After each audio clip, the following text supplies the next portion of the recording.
కేరళ తరహాలో కోనసీమలో పర్యాటక అభివృద్ధికి ప్రత్యేకమైన అవకాశాలున్నాయని, అందుకు డ్రాగన్ పడవ పోటీలు వాటర్ స్పోర్ట్స్ ఒక నిదర్శనంగా నిలుస్తున్నాయన్నారు మంత్రి కందుల దుర్గేష్. సంక్రాంతి సంబరాలు పురస్కరించుకుని ఆత్రేయపురం పంటకాలంలో జరుగుతున్న డ్రాగన్ పడవ పోటీల ఫైనల్స్ ను హోంమంత్రి అనిత, మంత్రి కొండపల్లి శ్రీనివాస్ తో కలిసి మంత్రి దుర్గేష్ జెండా ఊపి ప్రారంభించారు.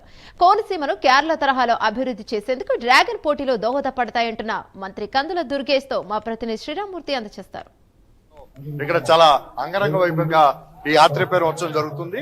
ఈ కేరళ తరహాలో డ్రాగన్ పడవల పోటీలకి ఇక్కడ ఫైనల్ కి చేరుకున్నాయి. ఈ ఫైనల్ పోటీలో మంత్రి దుర్గేష్ గారు పాల్గొన్నారు. సరే, ఎట్లా ఉన్నాయి కేరళ తరహాలో ఒక ఇక్కడ మన కోనసీమలో ఈవెంట్ నిర్వహించడం ఎట్లా అనిపిస్తుంది? మీరు పోటీలు కూడా చూశారు కదా. రాబోయే రోజుల్లో ఏ విధంగా కోనసీమలో ఇలాంటి పోటీల్ని ప్రోత్సహించాలని అనుకుంటున్నారు? ముఖ్యమంత్రి చంద్రబాబు నాయుడు గారు, ఉప ముఖ్యమంత్రి పవన్ కళ్యాణ్ గారి నేతృత్వంలో జరుగుతున్నటువంటి పర్యాటకాభివృద్ధికి ఇవాళ ఇక్కడ జరుగుతున్నటువంటి కార్యక్రమాలు గొప్ప ఊతాన్ని ఇస్తున్నాయి. ఎందువల్లంటే ఇక్కడ ఈ కాలువలు చాలా ఉన్నప్పటికీ కూడా ఈ కాలువల్లో ఇలాంటి కార్యక్రమాలు నిర్వహించవచ్చని నిరూపించినటువంటి వ్యక్తి మన బండారు సత్యానందరావు గారు. అందువల్ల ఇక్కడ జరుగుతున్నటువంటి క్రీడలు ఏవైతే ఉన్నాయో, పోటీలు ఏవైతే ఉన్నాయో, ఇవి నెమ్మదిగా స్కేలింగ్ అప్ చేసి రాష్ట్రం మొత్తం మీద కూడా ఎక్కడ వాటర్ బాడీస్ ఉంటే అక్కడ చేయాలనేటువంటి ఆలోచనకి నాంది పలికారు ఆయన. అదేవిధంగా ఇది 3 రోజుల పాటు జరిగినటువంటి కార్యక్రమంలో అనేక పోటీలు, దాంతోపాటు అనేక స్టాల్స్, మన రుచులు అన్ని కూడా కనపడే విధంగా చేసి నిజమైన కోనసీమ పండుగను ఇక్కడ చూపించారు. అదేవిధంగా ఈ పోటీల్లో కేరళ నుంచి, వేరే రాష్ట్రాల నుంచి కూడా చాలా మంది రావడంతో ఇది దేశవ్యాప్తంగా జరుగుతున్నటువంటి పోటీలుగా మనం భావించి ఇవాళ కోనసీమని దేశ చిత్రపటంలోనే ఒక భాగంగా చూపించేదానికి వారు చేసిన ప్రయత్నం, వారికి సహకరించిన అధికారులకి, రాజకీయ నాయకులకి అందరికీ కూడా అభినందనలు తెలియజేస్తూ త్వరలోనే రేపు 16వ తారీఖున కనుమ రోజున అక్కడ ఏదైతే మనకి జగన్ తోటలో ఉండేటువంటి ప్రబల తీర్థం ఉంటుందో, ప్రబల తీర్థాన్ని కూడా రాష్ట్ర పండుగగా నిర్వహించబోతున్నాం. దానికి జీవో కూడా వచ్చేసింది. మేము కార్యక్రమాలు నిర్వహించి మొత్తం మీద రాష్ట్రాన్ని ఒక పండుగ వాతావరణంలో ముందుకు తీసుకెళ్ళడానికి ప్రయత్నం చేస్తా ఉన్నాం. ప్రజలు కూడా ఇంత పెద్ద ఎత్తున ఎందుకు భాగస్వాములు అవుతున్నారంటే కేవలం ఈ రాష్ట్ర ప్రభుత్వం అందిస్తున్నటువంటి సంక్షేమం, అభివృద్ధి అందరికీ అందుతున్నాయి కనుక, ఆ ఫలాలు అందరికీ అందుతున్నాయి కనుక అందరూ ఆనందంగా పాల్గొంటున్నారు. ఇది ఒక శుభ పరిణామం అనేటువంటి మాటని తెలియజేస్తుంది. కేరళ తరహాలో కోనసీమలో టూరిజం అభివృద్ధికి ఎలాంటి ప్రణాళిక?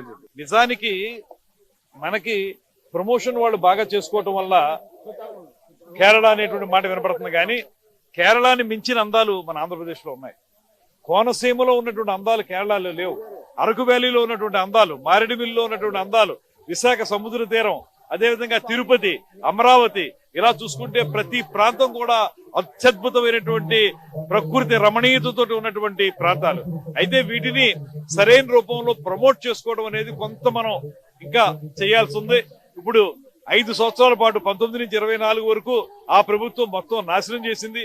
ఇవాళ ఈ కూటమి ప్రభుత్వం వచ్చిన తర్వాత ముఖ్యమంత్రి చంద్రబాబు నాయుడు గారు, ఉప ముఖ్యమంత్రి పవన్ కళ్యాణ్ గారి నేతృత్వంలో మేమందరం కూడా దీన్ని ముందుకు తీసుకెళ్ళడానికి గట్టి ప్రయత్నం చేస్తా ఉన్నాం. 1.5 సంవత్సరాల కాలంలోనే చాలా ప్రగతి సాధించాం. రాబోయే రోజుల్లో కూడా మరింత సాధించి రాష్ట్రం మొత్తం కూడా మీరు చెప్పిన విధంగా కేరళని మించి కూడా ముందుకు వెళ్ళడానికి సిద్ధంగా ఉన్నాం. ఇది కేరళ తరహా కంటే ఇక్కడ కోనసీమ ప్రాంతంలో ఈ టూరిజం అభివృద్ధికి ఎంతో అవకాశం ఉంది.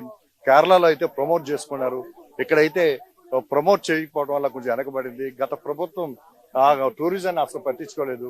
ప్రస్తుతం అయితే రాష్ట్రంలో మొత్తం ఎక్కడ చూసినా కానీ టూరిజం అభివృద్ధికి సంబంధించి ప్రత్యేకమైన ప్రణాళికలు సిద్ధం చేస్తున్నాం.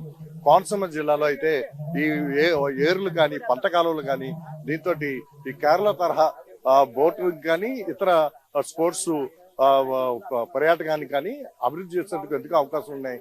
ఆ దిశగా కూటమి ప్రభుత్వం దృష్టి పెడుతుంది. అలాంటి ప్రణాళికలకి ఈ డ్రాగన్ పడవ పోటీలు ఎంతో ప్రోత్సాహాన్ని ఇస్తున్నాయి, ఎంతో అని చెప్పేసి కూడా మంత్రి దుర్గేష్ పేర్కొన్న పరిస్థితి. కెమెరామెన్ నానితో శ్రీరామూర్తి, ప్రైమ్ న్యూస్, ఆత్రేయపురం ఉత్సవం నుంచి.